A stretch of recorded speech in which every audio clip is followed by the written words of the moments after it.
Alors après avoir travaillé dans la vidéo précédente sur la notion d'élasticité, on va voir maintenant comment est-ce qu'on peut appliquer cette notion dans le cadre de l'économie de l'environnement.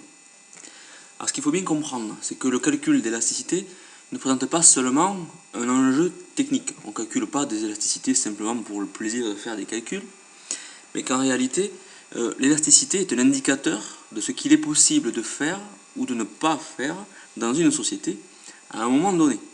Qu'est-ce que ça veut dire? Ça veut dire que les économistes, grâce à leurs connaissances, grâce aux outils qu'ils développent, doivent être en mesure, non pas de prendre des décisions politiques, mais éventuellement de proposer des idées et des outils susceptibles d'éclairer, c'est-à-dire de conseiller le politique. Alors appliquée au cas de l'économie de l'environnement, cette notion d'élasticité peut permettre de répondre à la question suivante. Dans quelle mesure le capital technologique peut-il se substituer, c'est-à-dire remplacer, au capital naturel? On rappellera que le capital technologique, ainsi qu'on l'a vu en cours, désigne le stock de connaissances applicables à la production. Il varie en fonction de l'évolution du progrès technique, qui lui est un flux. Le capital naturel, lui, désigne le stock d'éléments non produits par l'homme, tels que la biosphère, la biodiversité, les matières premières non transformées, etc. Alors on rappellera pour commencer un débat qui est au centre de l'économie de l'environnement, qu'on va rappeler ici. Alors ce débat consiste à opposer de manière schématique les partisans d'une soutenabilité forte, on parle également de substituabilité faible, aux partisans d'une soutenabilité faible, autrement appelés partisans d'une substituabilité forte. Alors cette opposition repose essentiellement sur deux éléments. Le premier est relatif au statut du capital naturel, c'est-à-dire que pour les partisans d'une soutenabilité forte, contrairement aux autres, le capital naturel n'est pas un capital comme les autres, il présente des particularités qui font qu'on ne peut pas le remplacer, ou en tout cas pas le remplacer facilement. Notamment parce qu'il existe ce qu'on appelle des phénomènes d'irréversibilité, c'est-à-dire que des décisions prises à un moment donné peuvent entraîner des conséquences, notamment la disparition de certaines espèces, sur lesquelles on ne pourra pas revenir. Le deuxième élément d'opposition repose sur le rôle du progrès technique.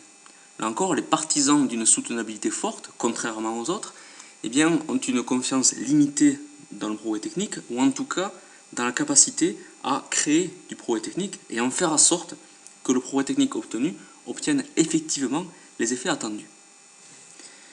Alors on peut schématiser de manière économique cette opposition en construisant une notion classique maintenant, que vous connaissez, qui est la notion de modèle. Alors pour ça, il faut que l'on reprenne le chapitre 2 de première ES, la production dans l'entreprise, ainsi que le début du chapitre 1 de cette année sur la notion de fonction de production. On peut montrer que ce qui sépare économiquement les partisans d'une soutenabilité forte ou faible repose sur le type de fonction de production envisagée. Alors les premiers, les partisans d'une soutenabilité forte, eux, défendent l'idée que les fonctions de production utilisées par les entreprises sont à facteurs strictement complémentaires. C'est-à-dire que les facteurs de production, alors habituellement on parle de travail et de capital, ici on parlera plutôt de capital naturel et de capital technologique, ces facteurs ne peuvent être utilisés que de manière complémentaire. C'est-à-dire que l'augmentation de l'un entraîne dans une même proportion l'augmentation de l'autre. C'est-à-dire que si pour produire davantage, c'est-à-dire pour créer de la croissance en volume, j'utilise plus de capital technologique, je devrais également utiliser dans une même proportion davantage de capital naturel. Donc je le répète, les partisans d'une soutenabilité forte défendent une fonction de production à facteurs strictement complémentaires, ce qui signifie dans notre schéma ici que pour passer d'une quantité Q1 à une quantité Q2, c'est-à-dire pour augmenter la production, on devra utiliser, en tout cas passer de la combinaison de facteurs A à la combinaison de facteurs B. Et on voit que ici, on a simultanément et proportionnellement une hausse à la fois du capital technologique et du capital naturel.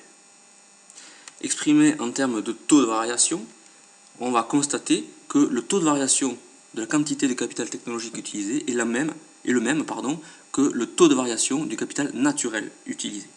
Donc rapporté l'un à l'autre, on obtient une élasticité égale à 1. une élasticité, donc ça ce n'est pas à retenir, une élasticité que l'on qualifiera de élasticité de substitution du capital technologique au capital naturel. Donc à l'inverse, les partisans d'une soutenabilité faible donc défendent un modèle de fonction de production opposé qui lui repose sur des facteurs strictement substituables. Donc contrairement au modèle à facteurs complémentaires, eh bien, il est possible dans ce cadre de produire davantage, donc de passer d'une quantité Q1 à une quantité Q2, donc de créer là encore de la croissance économique sans nécessairement utiliser davantage de capital naturel. Dans notre exemple ici, on peut constater que lorsqu'on passe de la combinaison A à la combinaison B, eh bien on utilise beaucoup plus de capital technologique, mais qu'en revanche, la quantité de capital naturel, elle, diminue. Exprimé en termes de taux de variation, eh bien on va constater ici que l'accroissement de la quantité de capital technologique utilisé eh bien, est supérieur à la quantité de capital naturel utilisé. Rapportés l'un à l'autre, les deux taux de variation permettent de calculer une élasticité de substitution qui sera différente de E. Alors le calcul d'élasticité peut permettre non pas de résoudre ce débat, mais au moins d'apporter un élément scientifique utile au débat. Alors comment faire? On va dans un premier temps modéliser, c'est-à-dire représenter l'évolution de la demande en pétrole. Alors pourquoi en pétrole? Parce que le pétrole est généralement présenté comme une ressource épuisable, c'est-à-dire dont les quantités sont limitées et dont l'utilisation est source de pollution et d'émissions de gaz à effet de serre. Donc on a ici une fonction de demande classique, décroissante en fonction du prix, à deux dates, en 1973 et 2016. Partons d'un prix P0 auquel correspond une quantité demandée Q0. Et on va imaginer que suite à un choc pétrolier, eh bien, le prix du baril de pétrole passe du prix P0 pour augmenter au prix P1, ce qui se traduit par une diminution des quantités demandées de Q0 à Q1. Qu'est-ce qu'on constate sur notre modèle? On constate que la baisse de prix est la même pour chaque date, mais que, en revanche, les quantités demandées à chaque date sont très différentes. La baisse de quantité de pétrole demandée en 2016 est beaucoup plus forte qu'en 1973. Ce qui tend à valider une conclusion que nous avions déjà faite dans la vidéo précédente, c'est-à-dire que les élasticités de long terme sont généralement plus élevées que les élasticités de court terme. Dans ce cas ici, ça veut dire que contrairement à 1973, il est possible aujourd'hui plus facilement, à moindre coût, de substituer d'autres sources d'énergie au pétrole. Par exemple, le soleil ou l'eau. Donc notre modèle ici tendrait à valider les arguments défendus par les partisans de la substituabilité forte. C'est-à-dire qu'au fur et à mesure que le temps passe, eh bien, on observe une hausse de l'élasticité prix de la demande en pétrole, ce qui se traduirait une substitution du capital technologique au capital naturel à travers donc la mise en œuvre de sources d'énergie alternatives. Alors graphiquement, là encore, on peut représenter le même phénomène à différentes dates et constater qu'au fur et à mesure que le temps passe, eh bien, la pente de la courbe de la demande en pétrole tend à diminuer. Ce qui traduit, on l'a vu là encore dans la vidéo précédente, une élévation de l'élasticité prix. Et permet d'illustrer l'effet du progrès technique, en vertu duquel on augmente les possibilités de substitution énergétique. Alors confrontons maintenant notre modèle avec les données empiriques, c'est-à-dire qu'on va comparer les enseignements de notre modèle avec les observations issues des études de terrain, par exemple les analyses faites par l'INSEE. Donc partons d'une étude publiée en 2009 qui met en avant les élasticités de prix de la demande en carburant et en énergie domestique à deux dates, 1978 et 2008. Qu'est-ce qu'on constate? Alors si on reste concentré sur l'évolution des élasticités prix de la demande en carburant, eh bien on constate qu'on a affaire à un bien typique, puisque les élasticités prix de la demande sont négatives. On voit également que la demande est faiblement élastique au prix, puisque en valeur absolue, la valeur de l'élasticité prix de la demande est inférieure à 1. Et on voit également que cette valeur a tendance, en valeur absolue là encore, à augmenter. Donc il semble que l'on ait ici un argument qui soit plutôt favorable aux partisans d'une soutenabilité faible, ce qui semblerait donc valider le modèle que l'on a présenté juste avant. Alors à l'issue de cette vidéo, on peut mettre en avant deux conclusions. La première, c'est qu'il existe des possibilités de substitution entre capital technologique et capital naturel. C'est ce que nous montre l'élévation de l'élasticité dans le temps, et c'était également ce que permettait de montrer une étude de la Banque mondiale publiée en 2011.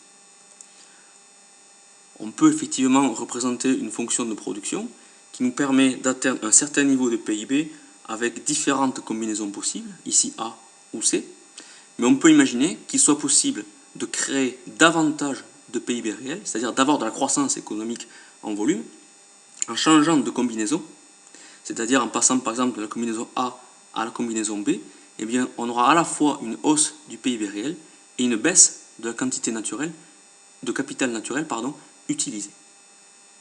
Alors néanmoins, un problème subsiste, c'est celui de l'incertitude. C'est-à-dire que des incertitudes demeurent sur la capacité à augmenter notre élasticité fortement et rapidement.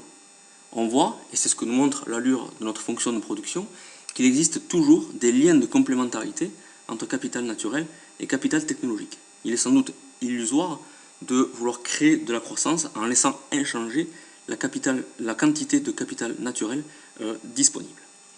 Donc l'incertitude nous amène à dire que la fonction de production utilisée dépend dans l'avenir de certains choix qui seront faits aussi bien en matière économique qu'en matière politique.